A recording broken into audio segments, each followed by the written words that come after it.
Conference ready में अपनी बात को साझा करना सीखो। पहले की जो शिक्षा प्रणाली थी, वाद विवाद कॉन्फ्रेंस का ही एक माध्यम था।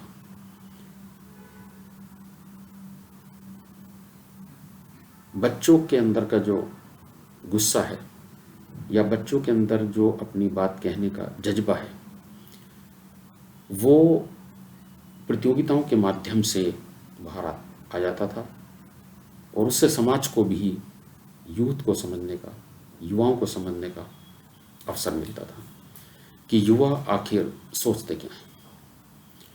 कहते हैं ना कि युवा ही किसी भी देश का भविष्य होते हैं और उस देश को बनाने में सबसे बड़ा योगदान युवाओं को ही होता है।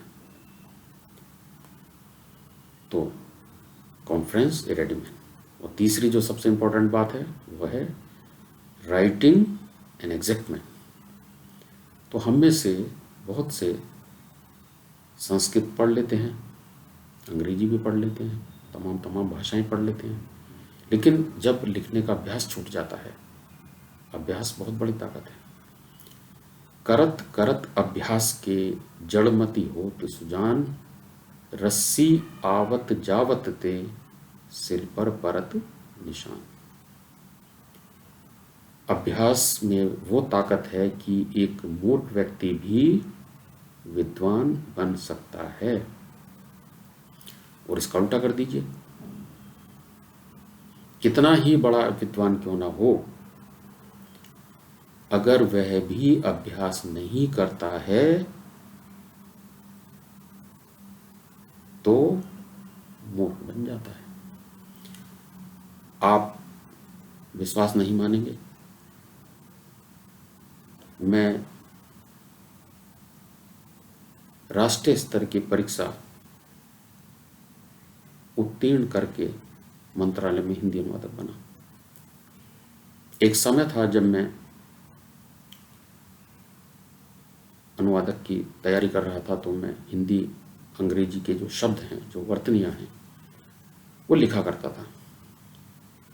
और मसूरी, देहरादून मसूरी में मैं था उस समय, और सुबह 9:30 या 10 बजे लाइब्रेरी खुलती थी। पिक्चर पैलेस के आसपास माल रोड मसूरी में सुभाष चंद्र बोस लाइब्रेरी है, वहाँ पर मैं सुबह जाता था और शाम तक वहाँ पर सिर्फ और सिर्फ शब्दार्थ याद करता था, वर्तनी याद करता था, स्पेलिंग्स याद करता था, लिख कर देखता था। और उसका फ़ायदा यह हुआ कि जब मैं परीक्षा देने गया तो एक ऑब्जेक्टिव टाइप का पेपर जो है 100 नंबर का, वो हुआ सामान्य हिंदी का। उसके बाद फिर ऑब्जेक्टिव टाइप पेपर हुआ जनरल इंग्लिश का। उसके बाद फिर शायद घंटे 2 घंटे का गैप था, और उसके बाद फिर जो मुख्य पेपर था वो ट्रांसलेशन का हुआ। पहले 2 जो पेपर थे वो क्वालिफाइंग थे। अगर आप उसको क्वालिफाई कर लेते हैं तो आपका जो मेन पेपर है ट्रांसलेशन वाला, वो कॉपी चेक होगी, और अगर आप क्वालिफाई नहीं कर पाए हैं तो वो कॉपी चेक नहीं होती। तो अक्टूबर 96 में मैंने वो पेपर दिया, और उसमें भी ट्रांसलेटर की 2 कैटेगरीज होती हैं, एक कैटेगरी ए और एक कैटेगरी बी। कैटेगरी बी में अगर आपका नाम आता है तो आपको भारत के किसी भी कोने में, किसी भी राज्य में, केंद्र सरकार के जो दफ्तर हैं, कार्यालय हैं, ऑफिसेज हैं, उनमें आपको भेजा जा सकता है। और यदि आप कैटेगरी ए में आपका नंबर आता है तो आपको नई दिल्ली स्थित जो केंद्रीय सचिवालय है, सेंट्रल सेक्रेटेरिएट है,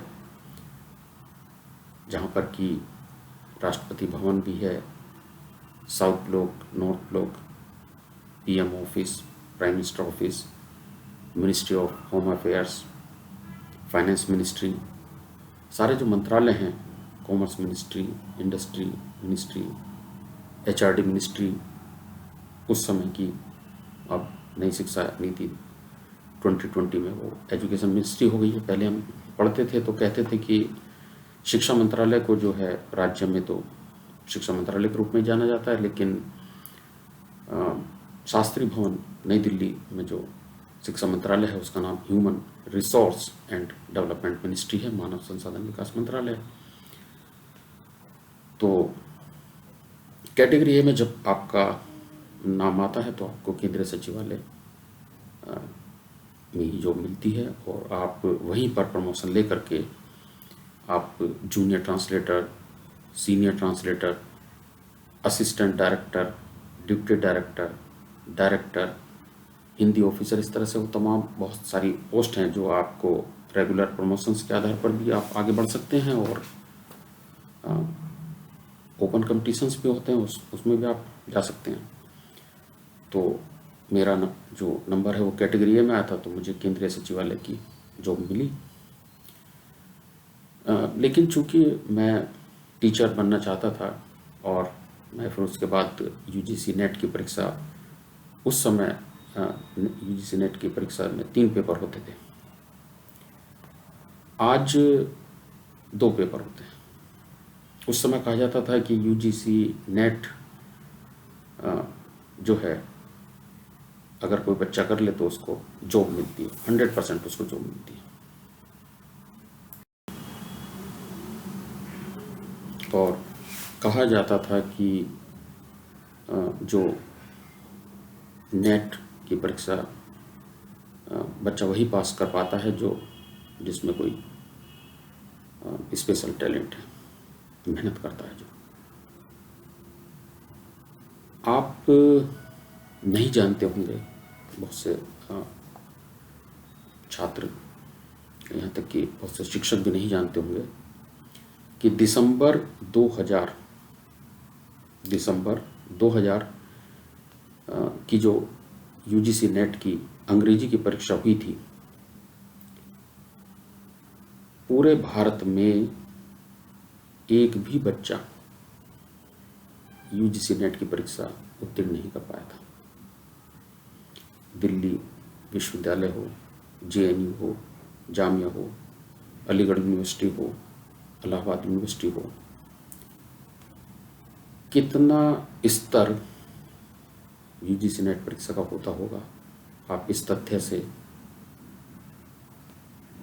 परिचित हो सकते हैं, गूगल कर सकते हैं, यूजीसी से भी आप पूछ सकते हैं। दिसंबर 2000 की परीक्षा में एक भी बच्चा अंग्रेजी की परीक्षा यूजीसी नेट की नहीं कर पाया था। इससे आप अंदाज़ा लगा लीजिए कि यूजीसी नेट की परीक्षा उत्तीर्ण करना कितना कठिन होता था। उस समय माना जाता था कि यूजीसी नेट की परीक्षा यदि कोई बच्चा पास कर ले तो उसको जॉब है। आज तो वैसे भी जो धीरे धीरे घट रही हैं। 1991 में जब मैं बीए कर रहा था, उस समय 3 शब्द बहुतायत पेपर में सुनने को मिलते थे, LPG, liberalisation, privatisation and globalisation. Liberalisation अर्थात उदारीकरण, प्राइवेटाइजेशन अर्थात निजीकरण, ग्लोबलाइजेशन अर्थात वैश्वीकरण। 91 से आज 2022 तक आते आते 30 वर्ष से अधिक का समय हो गया है। और अगर आप देखें तो यह दौर धीरे धीरे तेज गति से हम उस दौर में, एलपीजी के दौर में आज पहुंच रहे हैं। एक समय जब माना जाता था कि नेट का जो थर्ड पेपर है वो उसकी आत्मा होता है, डेस्क्रिप्टिव होता था, वर्णनात्मक पेपर